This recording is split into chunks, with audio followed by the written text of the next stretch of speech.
This is Scott Becker with the Becker Business and the Becker Private Equity Podcast.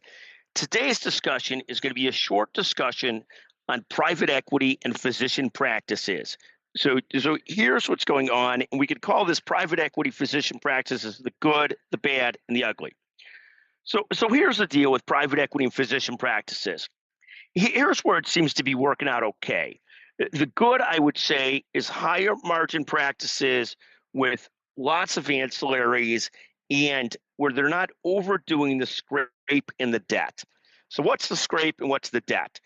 The scrape is the amount that they reduce physician compensation by to try and buy a practice's EBITDA to trying to create income in a practice that traditionally zeroed out its income. So, for example, if an orthopedic surgeon makes $800,000 a year, they might reduce his compensation to $600,000. That gives $200,000 in scrape. Multiply that by 8, and the physician gets $1.6 million up front. The more that you do that scrape, the less the orthopedic physician makes going forward, and the more upset that orthopedic surgeon is every single day of his life going forward. So the more that you redo the scrape, the more trouble you have. The more that you have margins in a practice that can withstand the debt load put on a practice, the better off you are. Of course, the more that you put too much debt on a practice, the more that you have a disaster as well. So that's the good. Higher margin practices, not overdoing the scrape, and using relatively low debt. The second concept is the bad.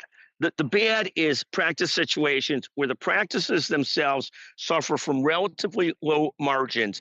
We see this in OB-GYN practices, primary care practices, a whole lot of other practices, and it ends up in a situation where the ultimate margins can't take the extra debt that's put on, the extra capitalization that's put on, as well as the scrape, because now the physicians are making so little money that they just hate the job and they hate the employer and they hate being part of the private equity funded practice. So that's the bad. The ugly goes to the next scenario where the private equity fund has so leveraged the heck out of the healthcare assets, the practice, the health system, whatever it might be. Steward Healthcare was a good example of this.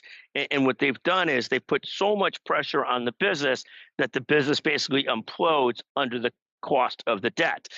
This happens sometimes when a private equity fund is greedy, wants to take too much money out too quickly to please its own investors, its own shareholders, and there's no sort of they haven't tempered themselves on it, and so forth and so on.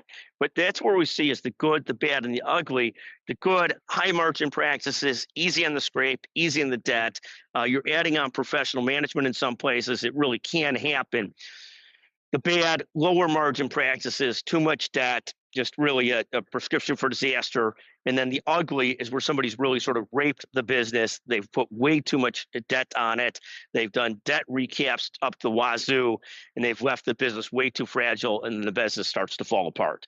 Thank you for listening to the Becker Business Podcast, the Becker Private Equity Podcast. We hope you find this of interest. Thank you very, very much.